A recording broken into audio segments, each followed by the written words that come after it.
Shall we begin?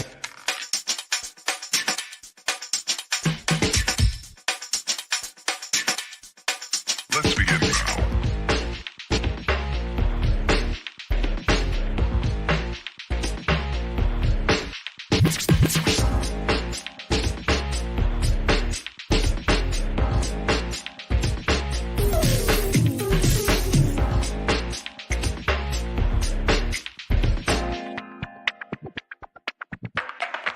Let's begin now.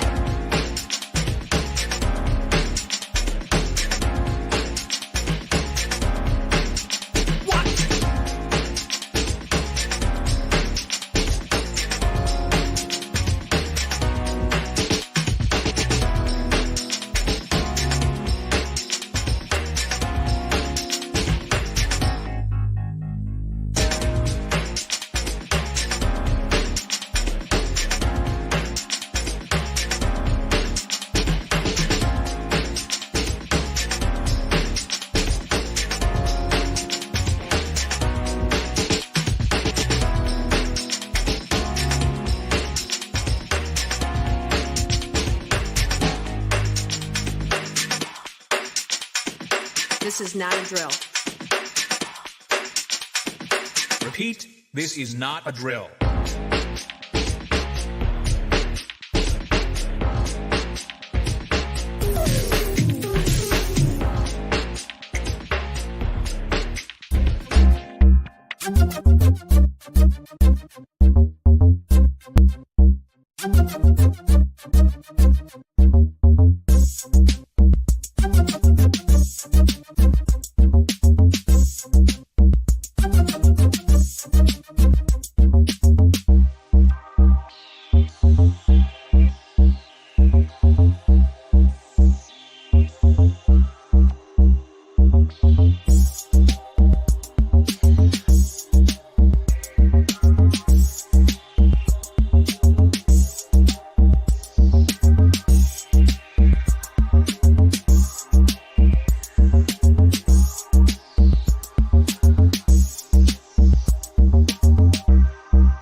Craig Pasta Jardula. You'll recognize him from hosting the Jimmy Dore Show while Jimmy's on tour. I always say, tell me one thing that Joe Biden has done better than Donald Trump. Tell me one friggin' thing. Joe Biden's going to do the whole student debt thing. No, he's not. Student loan freeze is ending. Prepare to pay up starting August 30th. Joe Biden had a chance. He had leverage when he went to talk about the debt stealing. He didn't get it done with McCarthy. He couldn't get it done with McCarthy, but he still made sure there was a pipeline of money to go to Ukraine Thank war God. and any other war they want.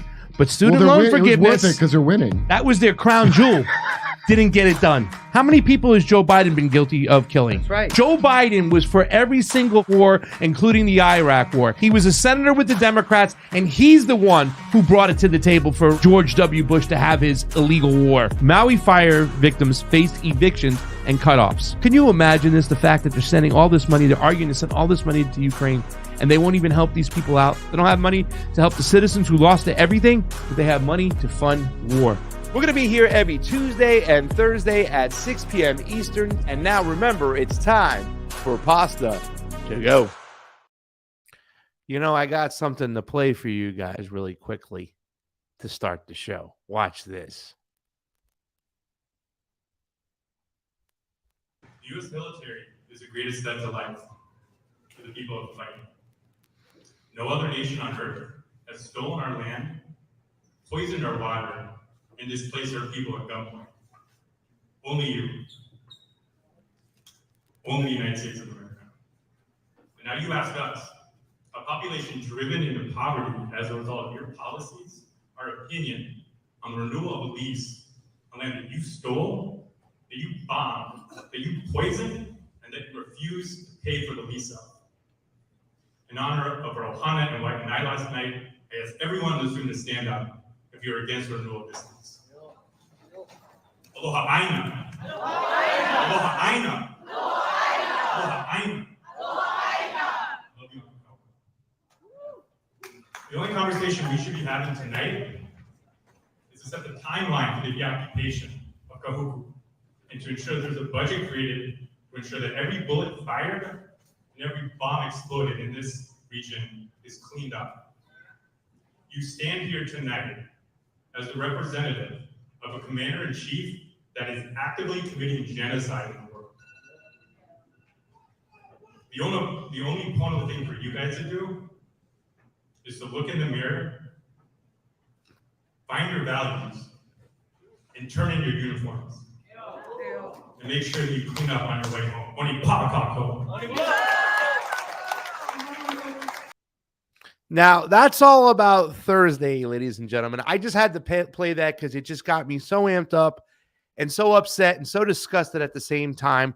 Thursday's show, of course, let's make the announcement right now. Pasta2Go will be joining his friend Matt Weinglass from the Homeless Left, who is also with us here today to talk about something very important, censorship. We're going to be doing our collaboration show on Thursday, so I just wanted to play that right now to get you all fired up because it has a lot to do with what we experienced and what we heard, what we seen, what we reported on, what we showed, what happened in Lahaina, and that will be on August 8th, a year ago.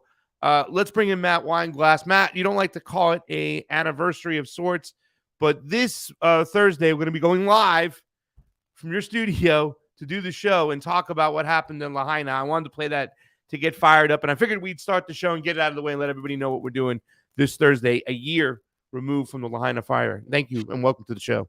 Absolutely. Thanks, Pasta, for having me on today. And yes, Thursday is a 1 year mark, and we don't say anniversary. I think what we're saying it's 1 year later. So it is a milestone to reflect how far we've come, how far we haven't come, and give the people of Lahaina a well-needed moment to shine right now with what has been accomplished, what has been uncovered, but there's still so far to go. So we say 1 year later on that mark, where we're going to be doing the Team Up show and be digging a lot into this. And I saw that clip that was kind of inspiring to see, because you have you have some verbiage being used I haven't seen as often right now. We're talking about a U.S. government committing a genocide in the world right now. The way we function, not just how we're treating people in Lahaina, but how we treat people all over the world. And I like seeing those dots being connected right now by the people on the ground there. So, Yeah, people forget that it's an occupation over there, right? That was once the kingdom, and that's the special thing about Lahaina. It was once the capital before we colonized it. And I say we because as Americans, we are responsible. We are responsible to start speaking up against our government with these crazy acts. And a guy who comes with us a lot, because that's in the very close distance. We can see the Lahaina 1 year out coming on up. That show is on Thursday. But shortly after that, Mr. Weinglass, and we'll be making the announcement, I'm sure, once we get all everything worked out. But there's a good chance you can see us linking up with this guy in Chicago. I was able to link up with him at the Libertarian Convention in Washington, D.C. Ladies and gentlemen, political analyst of Pasta2Go, the homeless left, the homeless to go show, an all-around great guy who knows how to make meatballs and Chianti. Ladies and gentlemen, my good goodbye, Don DeBar is with us today. Hey, what's up, man? How you guys doing? Hey, Don, how's it going? Hey, Matt, how you doing? Hey, Pasta, what's up, bro? This guy's got his hold on, time out. This guy's got his vacation shirt on already. He's ready to be sitting out in front of the sun somewhere with a cocktail in his hand, and we're going to be talking about some serious stuff, Don. Hey, listen, you start out this show with video you shot in Hawaii, okay? Cut me some slack here. Good point. Well, good point. You took the trip, I got the shirt. Disclaimer, that wasn't footage I shot. I do have footage I did shoot in Hawaii. And who am I? Before the show started, I was talking about the micheladas and the ceviche I was able to experience in Nicaragua. And I wore shirts like that every single day. So, a disclaimer over here. I've done this. I've done the shirt thing and partying myself. So I'm just as guilty. Let's dive into today's show today because I wanted to get you guys' opinion. So much stuff has been going on. I've been talking about Venezuela for almost a week and a half now. I haven't talked about anything else, talking about that election. But I can remember being in Nicaragua a couple weeks ago when I was on the bus and I heard, on Twitter that good old Joe Biden will be stepping aside. I think it was a Newsweek reporter who broke it on that same bus ride. Right when we got off the bus to see the festivities, Yemen had hit Israel with a drone. So there's so much stuff that's going on outside of the experience in the area I was talking about when it comes to Venezuela. And we often forget about what's happening here sometimes on the mainland because we're so paying attention to our foreign policy, and our foreign policy is connected to our domestic policy. But one of the issues I think that we have going on right now is that we're so propagandized as Americans, and we're so distracted from what's really going on that we don't realize how important it is that we push back against the censorship that's thrusted upon us. Now, as we go into this whole subject today, I think the big question is, are big tech and the government the same? Right? I think that's the big question right now. I talk to smart people, lawyers, friends of mine when I go back to Florida, and they often tell me about times when the government was kind of scolding big tech, or big tech was saying no to the government. They look at them as two different entities. So my question right off the bat, and we'll start with you, Don, we'll let you get rolling, is big tech and the government the same? Are they one acting as one vessel, or are they what the marketing says? Oh, big tech, Google, it's a private company.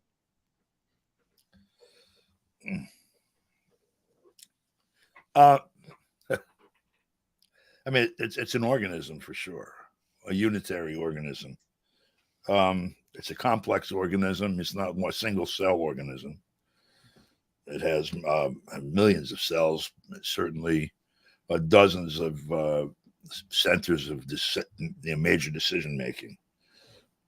The product itself, in fact, is a unique thing in human history. Perhaps the closest precedent was the Roman Catholic Church, which had sort of accumulated and preserved as much of the writings of the West of Europe and North Africa and Southwest Asia as anyone, and preserved them, sort of had monopoly control over them, and therefore over the truth, quote unquote.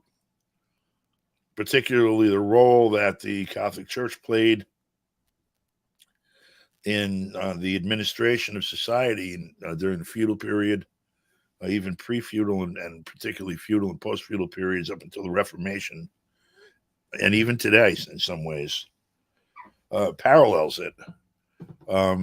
The hearings that we saw, both with the Google and Twitter executives in front of Congress on the one hand, and the targets of Twitter and Google and the Congress in front of Congress on the other hand. In other words, not just the president of Meta, but also the Julian Assange types.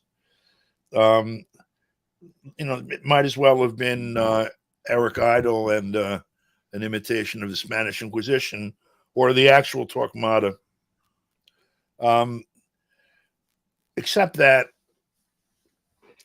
the precedents were completely inadequate in almost every metric to what Google and Meta's products and others, the other big, for example, Twitter and on and on. I remember marveling over Google when it first came out, before most people had started feeding everything that they touched into it, while it was crawling the web, the way it described what it was doing.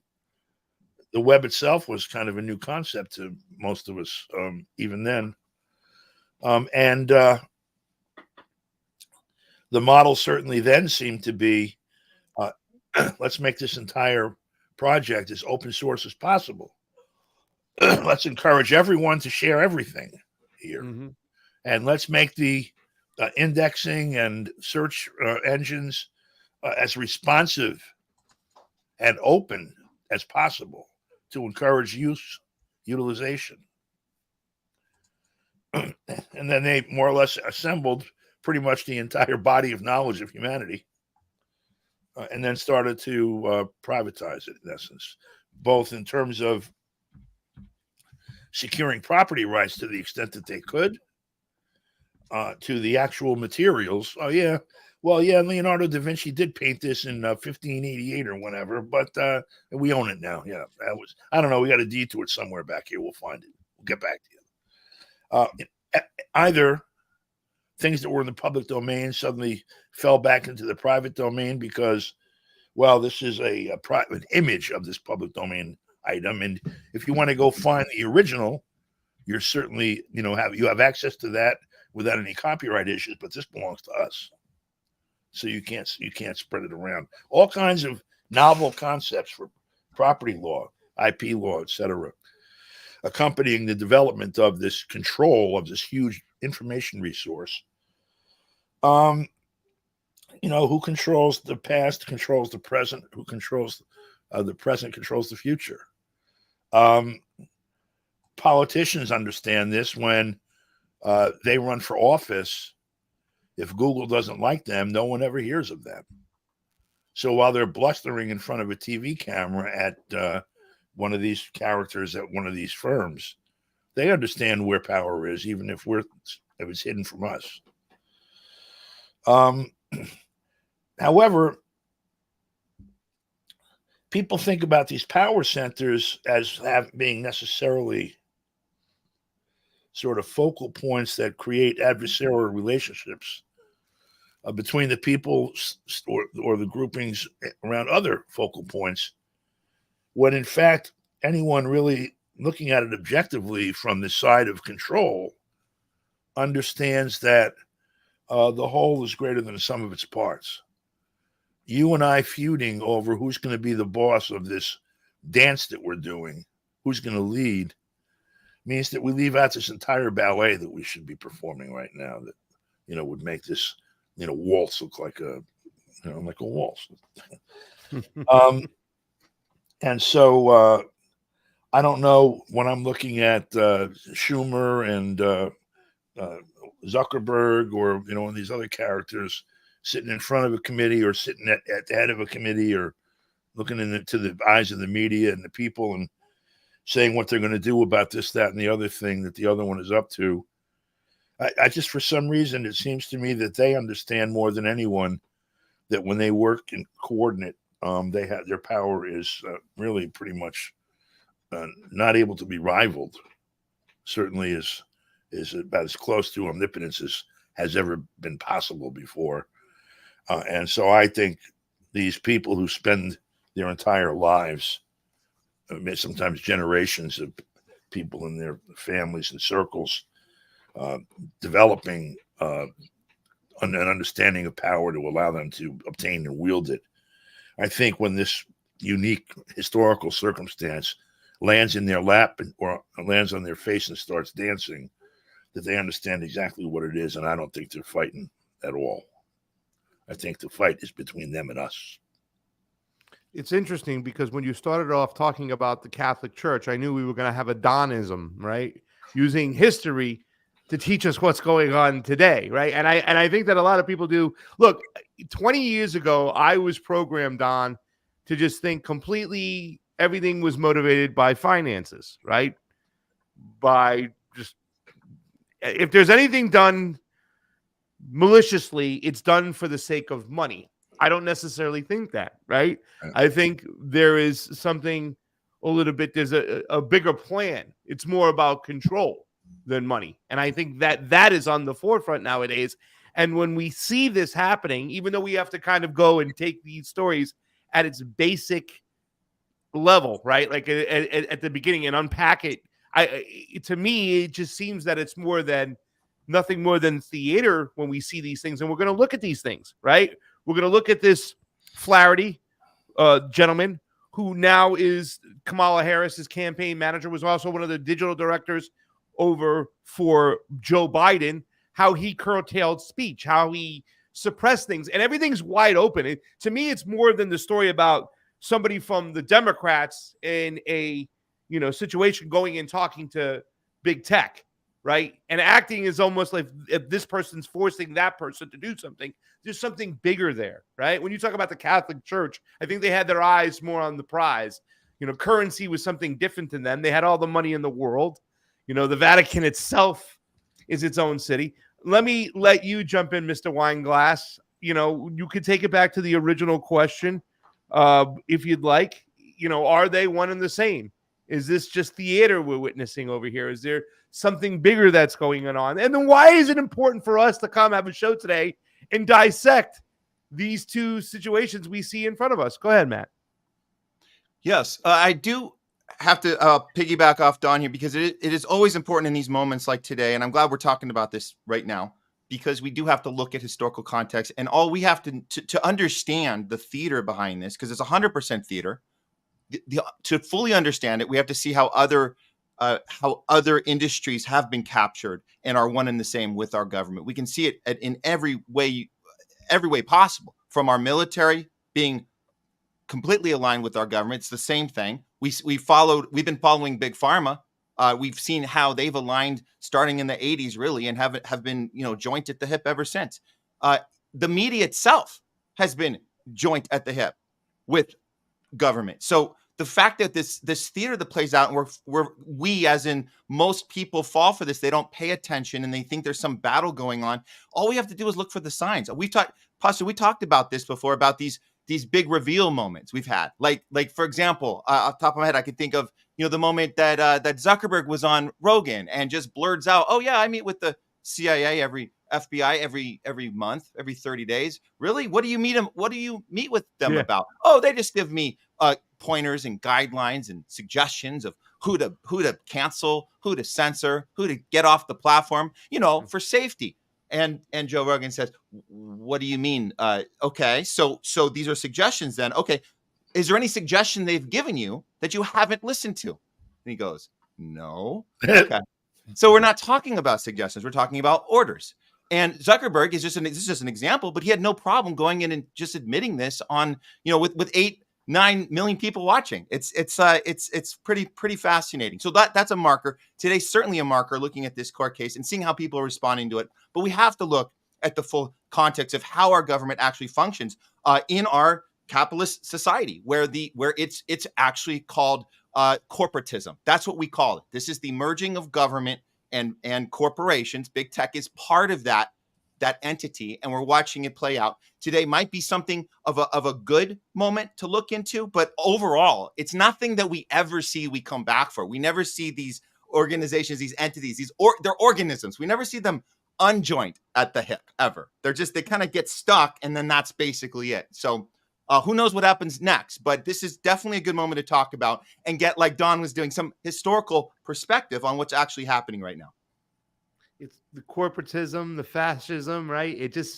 It makes me think so much of George Carlin. He told us, man, like the fascists out there, like, oh yeah, you'll get 31 flavors of bagels or ice cream, what it is, but we only got 4 gas companies. We're gonna have 2 information companies, and the Nazis, the fascists, they're not coming in those, those Stufa outfits, they're from the Führer. They're wearing Nike outfits with clean kicks, and they are suppressing your speech out there, and it is really, really, really scary. And Don, you did mention before the show too, as well, that more people are catching on, right? They want you to appear right now, like, but there are people who manufacture consent for this stuff.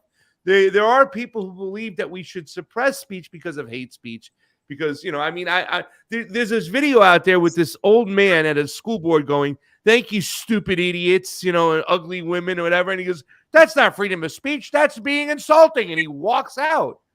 But yeah, it is freedom of speech. I mean, Don, how many people are buying this stuff over here? And how many people are really catching on? Well, meaning it's bad to censor. No. Censorship is purposeful, okay? It's not just a good or a bad. I mean, if you're evaluating, from our own perspective as people that live in the society, should the public policy of allowing censorship by government or private, individual stakeholders be permitted, is bad from that point of view. But it's purposeful and bad for the purposes, especially in a larger context. The purpose is to maintain monopoly of information. You want information that's going to tend to support the public narrative, or the narratives being offered by this elite or that elite, or this sector or that sector of the society, and to suppress information that's embarrassing or dangerous to their maintenance of power. The WikiLeaks, the first videos, showing that, contrary to the image of noble heroes spit out by Hollywood about our boys in blue, wherever the hell they are, over in Iraq, handing out candy bars and nylon stockings to 9-year-old boys or whatever they're supposed to be doing. Instead, showing them sitting in a helicopter and just blowing his shit out of anybody that walks across the street while they laugh. Hey, watch this. That's an image that they don't want out there, because it provides a point of dissonance to the public narrative of this heroic action that we're taking in the Middle East with our tax dollars and our best and brightest. It gives the lie to the public narrative, in other words. This is the same reason that heresy was a capital crime from like the year 1068 or something until 1600s in Britain. The Catholic Church could not tolerate certain heresies because the society, including their power in it and above it, rested upon the maintenance of these particular beliefs.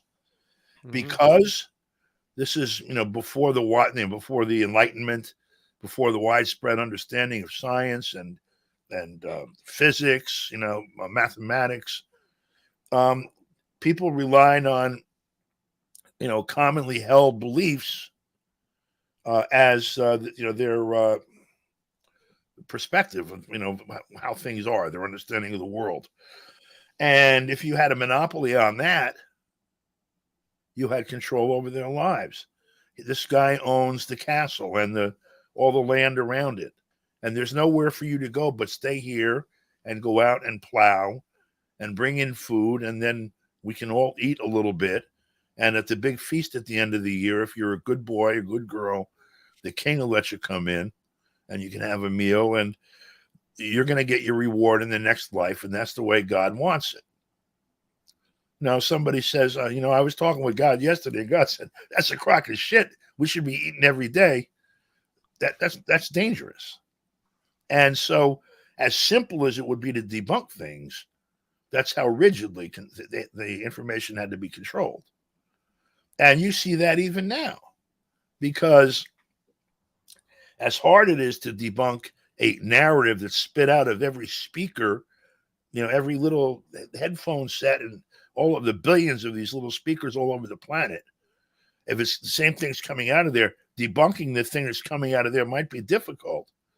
One video camera shooting one incident that gets distributed to enough points is a threat to the whole thread, to the whole story. And so they also have to come down with both feet. Ask Julian Assange how many feet they used on him. Oof. Let's bring this up real quick and dive more deep into this censorship issue right now and give a little bit of our opinions on why censorship is bad. What we can take from this. Listen, the story is going to be, when a lot of people look at these tweets, they're going to say, okay, it's about Rob Flaherty, who was once the Biden digital director, now the Harris 24 deputy campaign manager. And this right here is from the censorship industrial complex. They called it how top Biden White House officials coerced big tech to censor Americans' true information and critiques of the Biden administration. So they are painting it right now in Congress as a left versus right issue. But I think we also found out at one point that even Donald Trump's administration was talking to Twitter and trying to tell them what to say, what not to say.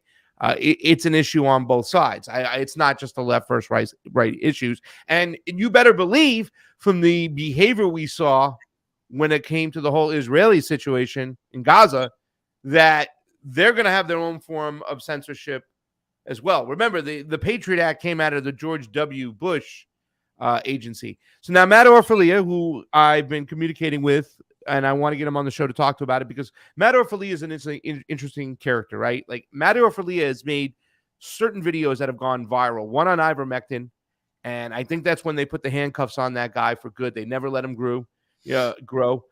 He's talked about censorship. He's brought a lot of this information to light. I mean, his videos are powerful. The first video I saw him make was the one during the Bernie Sanders campaign. So he's always talked about things that the ruling class doesn't want you to hear. And his videos do go viral. So they put the handcuffs on him quite a while ago. They censored his YouTube. But he was also fired by the Bernie Sanders campaign a day after getting hired for something he'd done, making a deepfake video years ago. And I expected Bernie Sanders to come forth and protect him and say, no.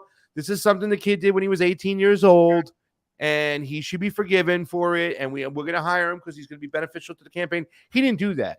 He allowed Bernie Sanders, his staff, to fire this kid. And really, it showed me that the progressive movement was going to play deep into cancel culture. That, that's what this party is all about. It was a moment for me in saying, like, okay, I'm completely done with these idiots. They're terrible. So Matt Orfalea put this tweet up the other day. This is going at, why are these names redacted from the White House Facebook meeting notes? The public must know who decides what content is censored online for there to be any accountability. Asking for transparency. And if you can click the top left, it says 3:12 at the White House, the meetings. No, we only have 30 minutes. Want to jump in? We scheduled this time to start a discussion to get familiar with how we're thinking about approaching borderline COVID-related content.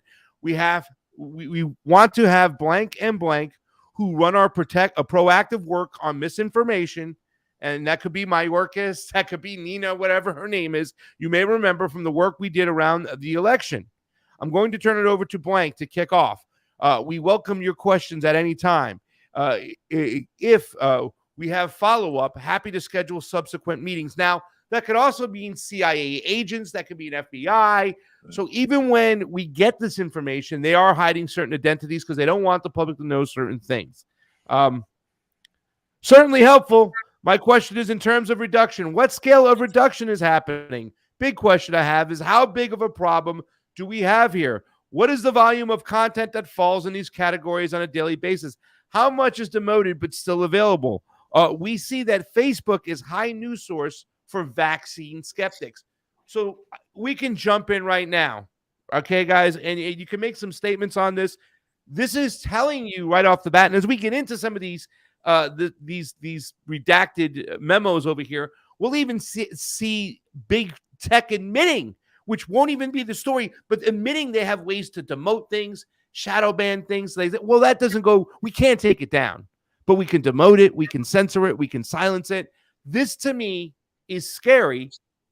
Go ahead, Matt, jump on in. Your opinions on what you see right out of the gate as you see these executives asking, how can we demonetize and demote things? And maybe if you want to point out the importance of us stopping the government acting with big tech to censor everyday people. Go right ahead. Okay, first I'm gonna say this. Seeing this right now, obviously people like us, people that watch our shows, they know that this is very bad. This type of dialogue going on. I want to just step back and look at the full picture. Because they've done such an excellent job before COVID even, they've done an excellent job at training us to think that this type of dialogue and trying to manipulate what we see, what we don't see, is actually for our own good. A lot of people still fall for this. A lot of people today will look at this right now and go, well, that's good that they're trying to figure out what to do about it, because we have to protect ourselves from ourselves. And that's, I want to go off of what Don said about why is censorship so important earlier. It's so important, not just because anything we do on our own is going to be dangerous to them holding power. It also is dangerous because we might figure out that we actually aren't as dangerous of people as we think we are. That's part of the control, that we believe as a people, we believe that we need this government entity, the big tech entity needs to babysit us, because if we were left on our own accord, we're going to do dangerous things like share information about vaccines. Play with matches. It might make people not want to get it. We know these stories happen. I remember, and I'm going to say that I'm glad we were talking about COVID, because I was appalled when I saw I believe it was a Washington Post writer that had an opinion article he wanted to put out and tell this honest story during like 2021 during the vaccine rollout, and talking about, oh, I lost sleep last night thinking about whether I should put this interview on or not. I was going to censor myself, but the interview was about a vaccine specialist whose brother died, and it looks like it was from a bad COVID reaction or a bad vax reaction. And oh my God, I didn't know if I should, as a journalist, I don't know if I should do that, or I'm going to hurt people. People are going to get the wrong idea and not get vaxxed, and I might be responsible for blah, blah, blah. The fact that he's willing to admit that that's even a debate in his own mind shows how low we have sunk. Yeah. That a journalist is going to admit in his own news article that I lost sleep over what it means to be a journalist. A journalist reports the damn story, period. Now, when we look at this information that Orf put out, this is great. We see this and we go, this is not how our government is supposed to run. But again, the larger problem is there's too many people out there that think that we still need to be babysat like this and picky, choosy information for us to protect ourselves from ourselves, which is, I don't know how we get out of that big time capture. You mean those people who search for confirmation bias on a regular basis? They can't even admit to themselves that they could have been wrong about something. So they just look for things like, I mean, that is the mechanism in which they achieve that is called the mainstream media, right? It gives them their confirmation bias to think about things, as really as simple as, no, the sky really is blue. It's not green. Listen, I'll go. But hold on. Even if the sky was green, the point is, and I'm bringing up the journalist losing sleep over his own reporting. He's not saying that he knows his report is honest. There's a person that his brother suffered vaccine injury. And so it's not about questioning whether it's an honest story. It's what effect will I have on the overall population if I let this alternate story get out that might counter the overall thing we have to do, right? The good of, for the good of what's good, right? Stop Trump at any cost. Stop the Hunter Biden laptop at all cost, even if it compromises principle. Stop any vaccine, any bad story about vaccines.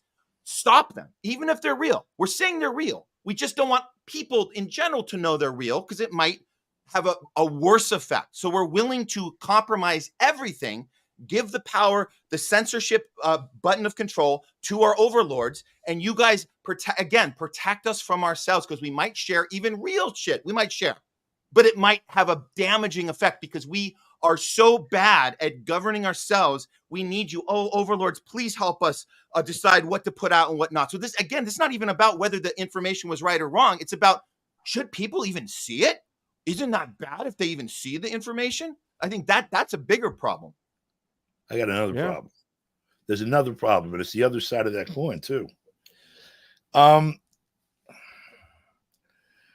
The availability of these tools, that's sprung up over the last 20 years or so, fundamentally changes our relationship with sort of our fate in a way.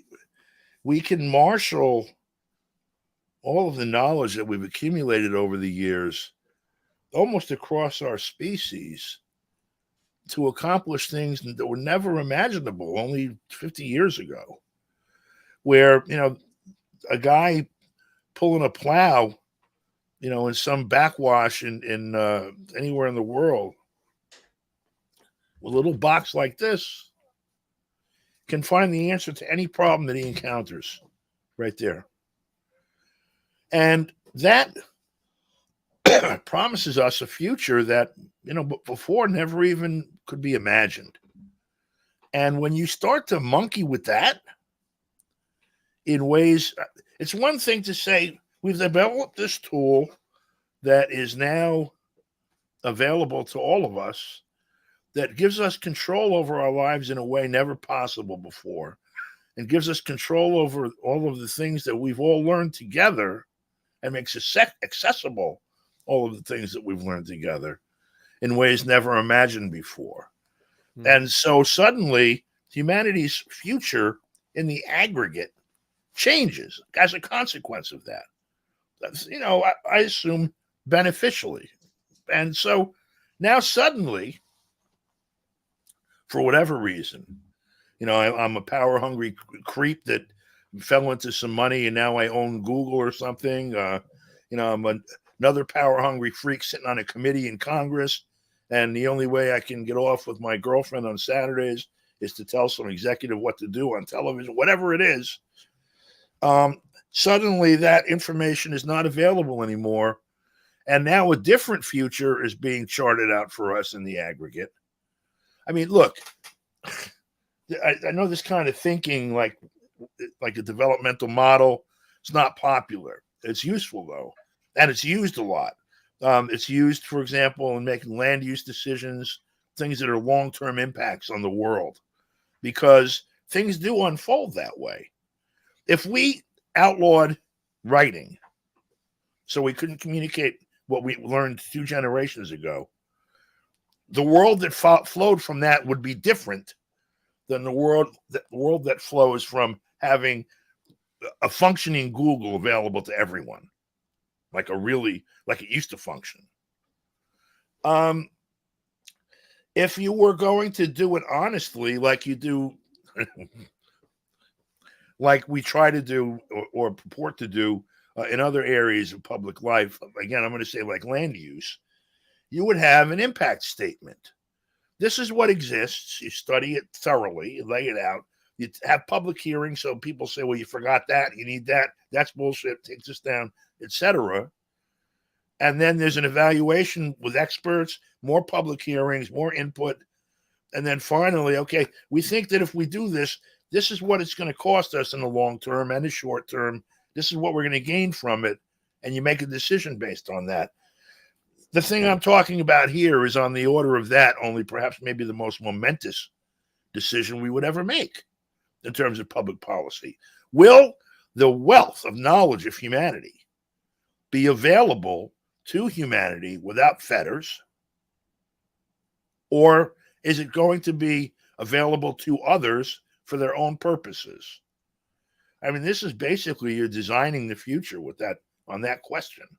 That's what we're talking about here. Whew. Wow. Maybe we should carry on with the rest of the thread.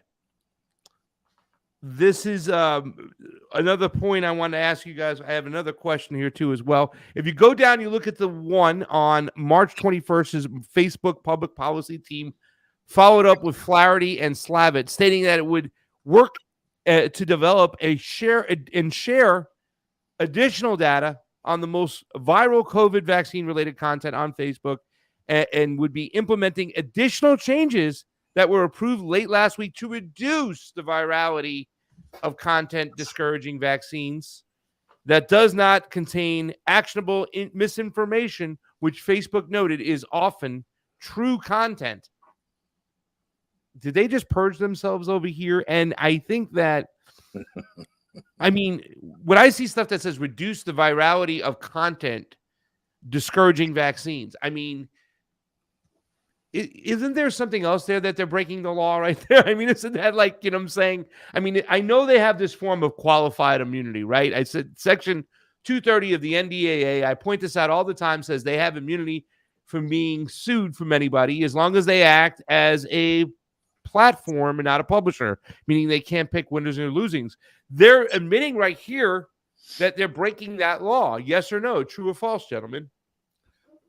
100%. What do you call it? The damn fact checkers? The fact that there's even an evaluation process like this tells you that they're editorializing and not publishing. Yeah. Matt? 100%. They're admitting it right out. And I think they can get away with it. This wasn't a slip like in court. This was like them. This is their case. They believe 100%. They have the right to do that. And why shouldn't they believe that? They've gone this far, right? I mean, why is it only now? Why are we only now in a court hearing about Google and the rules and the laws that they broke? They go in there so pompously with they're just, look, this arrogance of, we get to make these decisions on how we delegate information through our platform for the greater good. That was the term I was looking for before. For the greater good. Greater good. Yeah, for the greater good. This is what we see this all the time, over and over. For COVID, greater good. Stop Trump, greater good. Stop Putin, greater good. Whatever it takes, we're willing to do that thing, and we're willing to brag about it after. And there shouldn't be any consequences for us admitting this out loud. Even though we're sitting here looking at this and we can see they're clearly breaking the law and admitting to it. But that's the problem. And again, like I hate to be so pessimistic here, but I do feel like people looking in on this, and if they weren't paying attention for the last 4 or 5 years, if they haven't been paying attention, and this is the first thing they're looking at, they're going to push back at this. They're going to say, "Oh, well, is it really that big of a deal? Don't we want to trust them that they're going to do this in the interest of for the greater good?" Like, there's still people that believe that garbage, and a lot of people do. That's my fear, that too many people still today believe that garbage. What do we do about that part of it? Well, Matt, here's the problem. How do you find out? I know. I'm going to keep track of this every day. I'm going to Google for it. I think this is very interesting, because I think we're having also two different conversations as far as, like, you know, what Don was saying, the power they have, when he was saying if they took away people being able to write cursively and they said you don't do that, and they started and charted a new way forward. I mean, you're almost like talking about they're creating they have the ability to play God. Those who control information create a new species, right? And at the same time, Matt, I think we're looking at, well, why do they dupe so many people over there? You said for the greater good, right? Like, I think it's this narcissistic tendency, this sociopathic tendency that they tend to grab those people out there. You know what I'm saying? It's not you, Matt, we're worried about hearing this information, or Don, even Don. It's the dumb people. We have to protect them. We can't put out misinformation like this. Then they won't take their vaccine, and so many people will die. You know, I mean, it's fascinating. Which brings us to the next part of the next article I have. Then, if it is so much that they're still trying to dupe the people over here right now, nobody's going to pay a price. I mean, and once again, it's being framed on Capitol Hill as this is what the Democrats are doing to you, right? And this is what the Republicans are doing. And I think it is important to point out that, and some people will get mad at me for making this statement, and they'll say, Don, if I asked you, or Matt, I asked you, I said, wouldn't it be logical to say right now that the Republicans are the lesser of two evils? Because at least when it comes to speech, they're not as awful as the Democrats. They don't do things for the greater good. Some of them will, they'll at least pretend to care about freedom of speech. And I don't think I think a lot of people will say, well, why would you even ask that question? They're both awful. But it shows you that they take turns playing the bad guy. You know what I mean? They just, once again, to understand the two-party illusion, you have to see this right now. They are playing the better, the better of two evils, right? They won't go for the greater of for the greater good, right? I mean, don't we have to look at that? And when you say that, and you recognize that it's a two-party illusion, this next story even makes you question even more. Google loses massive antitrust lawsuit over its search dominance. So now Google is found to be guilty, of violating, in the article it says, a Section 2 of the Sherman Act, right? Which is the act which pretty much it's the first antitrust law, I think, in the late 1800s, put on the books. Section 2 is about forming monopolies, right? They've been having this search dominance. Why now? Why now do we get this? Is this not just theater over here to act like there's some form of accountability? And at the end of the day, and jump in, whoever wants to jump first, at the end of the day, doesn't this also sound the alarm that we have to be equally as worried about where they're taking us or where they're moving to us, right? Catherine Austin Fitz talks about this just as much as what they're doing and getting away with. And now we're finally catching up to them and saying, yo, how many people start? I'm even guilty of starting at Google, right? But they've created a monopoly where they've curtailed so many different opinions, and people's narratives are built around Google. And is this nothing more than theater over here when you hear them being held accountable? And it's not really telling us what they have to do. Please jump in, gentlemen. When I see this, Pasta, I'm unfortunately I have to go no, I hate to sound like a Debbie Downer here, but the timing of this is such that when you put the public through this, like this theater of, oh, Google is now being held accountable, it is perfect timing for the last few months of the election cycle, where once they told us that they're holding them accountable, now there won't be any more suspicion. So anybody else who complains about this is just complaining. And so that's made very clear because of the statements that the White House has, and later you'll get to later in the article with this, the White House has made a statement, official statement about this, commending this moment and saying this is praising this. And now, it's really good that Google now is being held accountable. It's interesting timing, I have to say. And that they're publicly applauding this just in time for what they have planned for the next few months. And of course, the rest of us who might want to point out that maybe nothing will be done from this point forward. Just because it's on the court record doesn't mean anything's going to change, other than the fact that if we get vocal about this, there's going to be less of an opportunity for people to listen to what we're saying about it. And they're going to say, wait, but wasn't Google, didn't they, they got held accountable and everything's good, right? We're all back to normal, right? Everything's good, right. Just in time for election season. Right. What's the problem? We fixed that already. Yeah. Yeah. And extra credit for Matt for pointing out in the article, deep down in the article, yes, they make a point at one point to say that a lot of these lawsuits were brought during the Trump administration, but now there's a lawsuit, an antitrust lawsuit going against Amazon, I believe, and Apple from the Biden administration, and Google itself too as well. So not only do they take turns playing the villain, they take turns playing the hero, and that's why I brought the CNN article. And I think you make an interesting point too as well, that this is very convenient around election time. I remember Joe Biden going, "We beat Big Pharma. We beat Big Pharma. I can see, we have not been burdened by what has been, Don, with Google, Robert Epstein was writing about Google in the aftermath of the 2016, in fact, really since 2012, but about the impact that Google had on the election in 2016, that he was monitoring its activity, like deep monitoring it. And he said that, he compiled data. This was from 2019. Google suggested more positive terms when users typed Hillary Clinton in quotes than when they looked up Donald Trump in quotes. Just like subtle. What do you get sent to? You get sent to Hillary Clinton, sailing with the, poor family or something, and Donald Trump, grabbing somebody's behind in a casino. Yeah. And it's a lot furthermore, with this stuff, right? Okay, Alphabet owns Google. Google owns YouTube.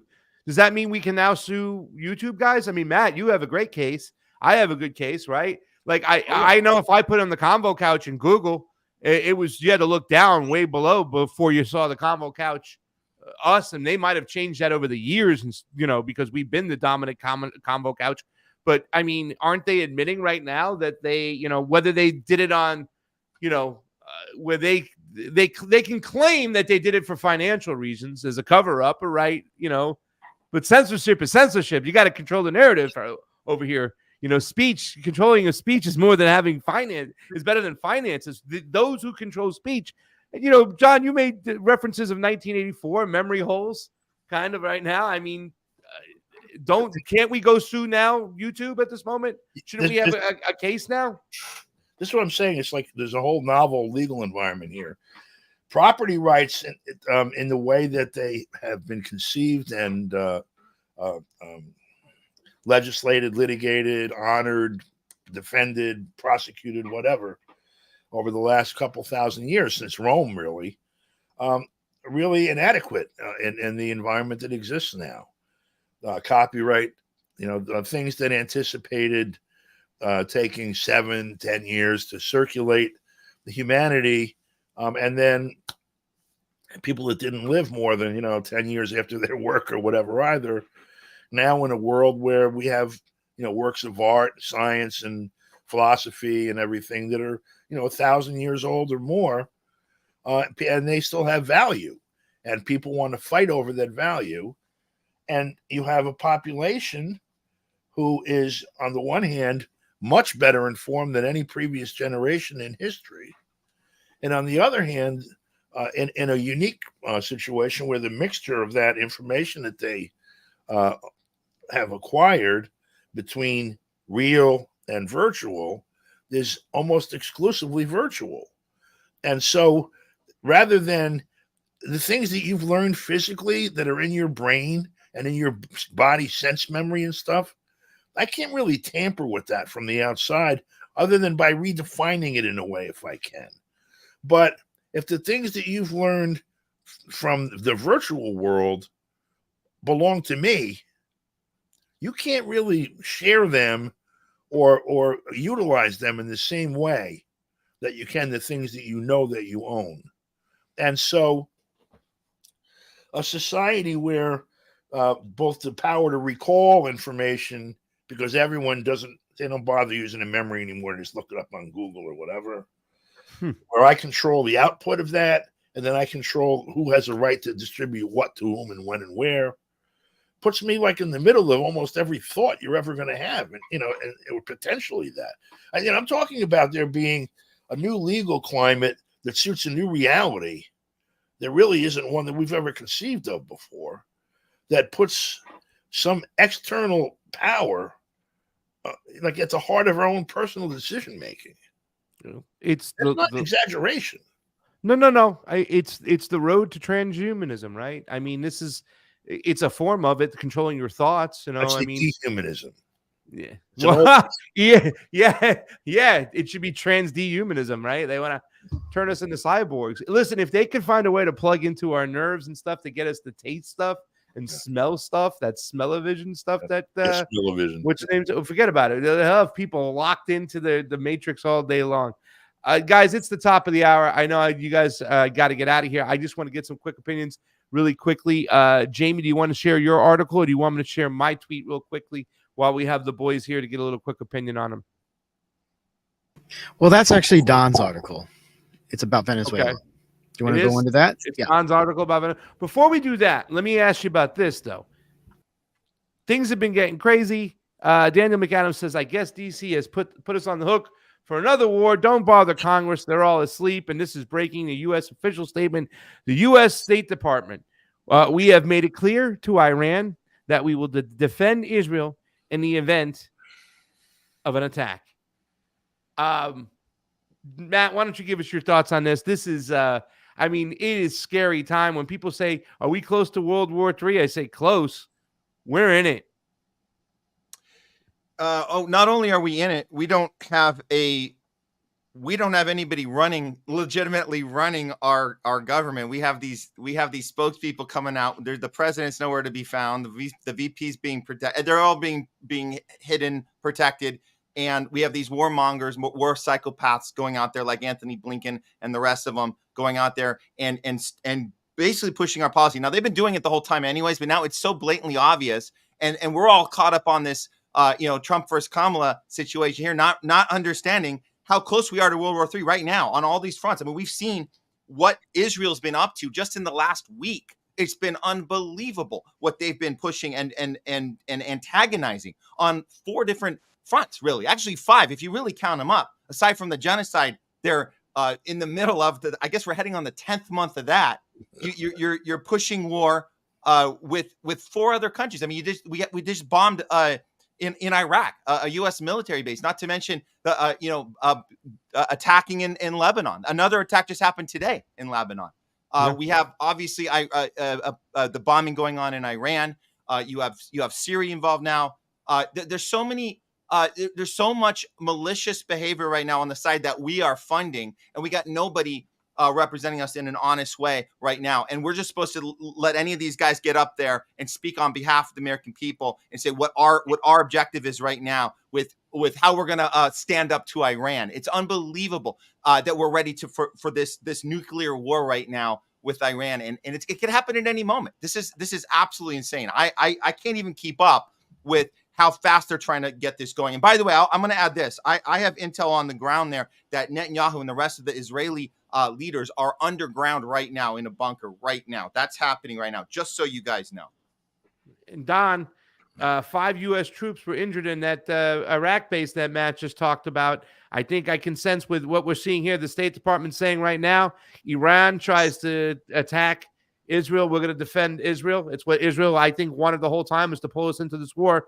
Now we have the 5 troops injured. I don't know how badly they're injured, but I can already hear the manufacturing of consent to start sending some rockets into the Middle East. At least, I mean, we've been doing it, but at a higher level now, in the United States getting involved. Your thoughts? Well, so you mentioned that Netanyahu and them are in bunkers. We have no president. Biden is not president. And Harris is clearly not acting as president. She hasn't taken the official acts to relieve him. Matter of fact, the only job she has as vice president, actually, is to be the eyes and ears of the people on the president to make sure he's able to serve and is serving. And if not, to call the attention of the system to that and to remedy it by assuming his office. The only thing that job requires, besides presiding over the Senate in a pretty much pro forma fashion, is that. And if she can't do that, obviously she can't be president either. So now we're talking about having wars, not just with Russia and the half dozen that you want to recite. We find out that last month, some section of our intel certainly was involved in this. Kiev planned to blow up the Navy Day celebration in St. Petersburg, assassinating President Putin, killing a bunch of military and civilians on television. As reckless as that is, Netanyahu in a bunker again. All we have are Matt Miller, John Kirby, Blinken, and Nod, whoever else they've got out front, spokespeople. In essence, people who should be prosecuted for violations of the Logan Act, among other things, for practicing their own foreign policy against that of the U.S., because the policy that's being practiced is not derived from the constitutional authority of the president, since the president is incompetent and he's still there as a figurehead, and no one has been handed his authority, and we don't know who it is, and consequently, it's nobody. And so when's the last time he's been out in wars. public? Has he said something in the last couple of days? When's the last time we've seen him? I think the last time we saw him was that stupid comment he made and walked away when he did that. You know, he does his little whisper. He goes, Yeah.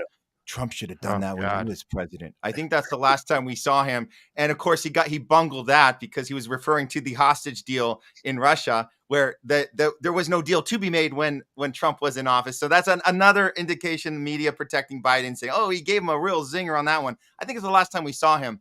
And that was not a zinger. That was a complete gaffe, but they won't tell you that. And I think that was about 3 days ago. So no, we haven't seen him for at least that long. I'm saying a week ago Sunday, 10 days ago. Oh, wow. We would have had World War III in earnest. You have the Russians would have no doubt who blew up Russian Navy Day, especially if they killed Putin and the top brass in one fell swoop on television. And the only thing that stopped it, apparently, excuse me, was a phone call from the Russian military to the Pentagon. That's what they're playing with. I mean, And we don't even know who it is. it was cluster bombs a month ago on the beach of Crimea. It was a drone hit on the Kremlin. It's a year and a half ago. It was a Moscow massacre. I mean, what are they doing? How dangerous is this? They want World War III. It's very obvious at this point. They've always wanted it. There's a blueprint for World War III. It's been in the works since the Cuban Missile Crisis. It has never stopped. Every president gets versed on it. This is our protocol. There's one option. It's nuclear war. There's one option. And they go, wait, what do you mean? What's option two? There is no option two, Mr. President. There's only option one. It's like, well, how does that make sense? Because we've done the math and we realized that once the world population, for at least 45% of it, is wiped out, we will be dominating in that post-apocalyptic arena. We've already done the math. So I'm not saying we won't get our hair mussed. Yeah. I'm not saying we won't get our hair mussed a little, but I guarantee you no more than 150, 200 million casualties tops. Yeah, exactly. So I don't have to talk about Kamala Harris because even though I'm trying to avoid getting my attention, Kamala. Let's talk about really quickly. Let's end the show on Don DeBar's article there and let everybody know out there in little boys and girls land where they can go look at these. I didn't write it. But you shared it, right? Yeah. And, it was just the most recent. It's the most recent update of what's going on in Venezuela. The army announced basically that they support the government unequivocally. You can throw it up there, Jamie. Unequivocally, he has, this is by Telesur, the Venezuelan armed forces unconditionally support President Maduro. I saw this tweet from Camila Escalante. She's still on the ground over there, I believe. Yes, there's been a lot of supports for Maduro out there. Listen, if the populist right only got this right, I wanted to bring some right-wingers there. I wanted to bring Mel K. She would have went. I wanted to bring Mark Fincham. He's going to be Arizona state senator. He's running in office again. He's honored by CPAC. He's got Donald Trump's ears. I mean, Donald Trump at one point was going to meet with Nicolas Maduro, and it was John Bolton and the Pompeos and all the other jerk-offs that stopped him from meeting, right? And I think he took a wrong turn and got bad advice on Venezuela. And right now, the only chance that if we want to avoid any type of, which I think the train has already left. Don, correct me if I'm wrong. I mean, they're freaking out because Venezuela is now firmly fallen into the hands of BRICS, right? And I don't think Russia's going to have any, doubt whatsoever or any second thought about going to do business with Venezuela, helping them with their refineries. Same with the Chinese. They're not going to care at this moment. After what the United States doing, evident by them Putin going to North Korea, pulling a vessel back into Cuba. Enough is enough. Your thoughts? That's a separate thing. But first of all, I think Venezuela is and will be firmly in the hands of the people of Venezuela. And I think that what we're seeing happen is a world that isn't looking at blocks in that same way. The United States attempted death grip on Venezuela, in my opinion, did nothing but convince Venezuela the only way forward for Venezuela is to pursue your own interests and find others with common interests. And I don't think that means finding another big daddy or sponsor or whatever, but rather, for example, we have all this oil. Let's work with all the other countries that have lots of oil and the United States trying to steal it and figure out how to secure our control of it and how to maximize our ability to, use it as leverage in the global economy for the benefit of our people. And I think as we see Iran and Venezuela and Russia and others, Nigeria, et cetera, starting, to come to a particular level of, it's not the change in them, but in the global system, where the system comes to a certain level of maturity where people are able to deal with each other and their resources in that manner in an actual marketplace, where you don't have a nuclear thumb on the scale or whatever, but people come and trade and make business and well together. I think we get to that point as a consequence of people learning the lessons of the failed road, which is the one we've been down. They failed and they failed miserably on Venezuela. This is going to be interesting. My good friend Gloria Guillo from Covert Action Magazine has a great article out there. I wanted to share it too as well. I talked about the election system through and through. We broke down the Carter Center, the whole 9 yards, as they did that recount. And this is something we've talked about. They already had the numbers. They already had the tallies. They post them out in front of every single door, right? Fraud would have been caught in regular time. And Maduro, they knew they had the receipts. If there was some form of putting a foot on the scale, it would have been done before the election. Was it legit for them to leave Marina Corina Machado off the ballot? Don, you weighed in. You said she should have been persecuted. She should have been arrested. You know what I'm saying? We have the FARA Act over here. We talked about it, but now it's set in stone over there. And the people have come out in support for the Maduro government and push back against a coup. I mean, people don't realize that they attempted a coup in real time right away. They wanted an uprising out there. They made sure they had Elon Musk in their corner. He showed his true ass there, ladies and gentlemen. They show statues being pulled down, like Saddam Hussein statues being pulled down. But they stopped this coup in real time, and they stopped it quickly. Final thoughts as we end the show. Don DeBar.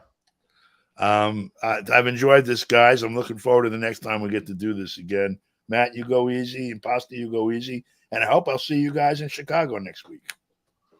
We'll figure that out. And I think Don has said the real story is outside the convention. Matt, what are we going to do Thursday? Let everybody know.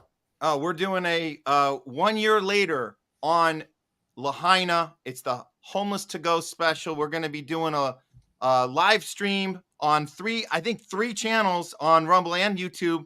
Not our YouTube because it's got terminated, but all the other YouTubes and Rumbles and everywhere else, Twitter. We're going to be having that conversation and getting more into the World War III, on the brink of World War III discussion. I think we have some good guests lined up, so we'll be announcing those soon. But that's this Thursday. I think we're starting at our usual time, 12 noon Pacific.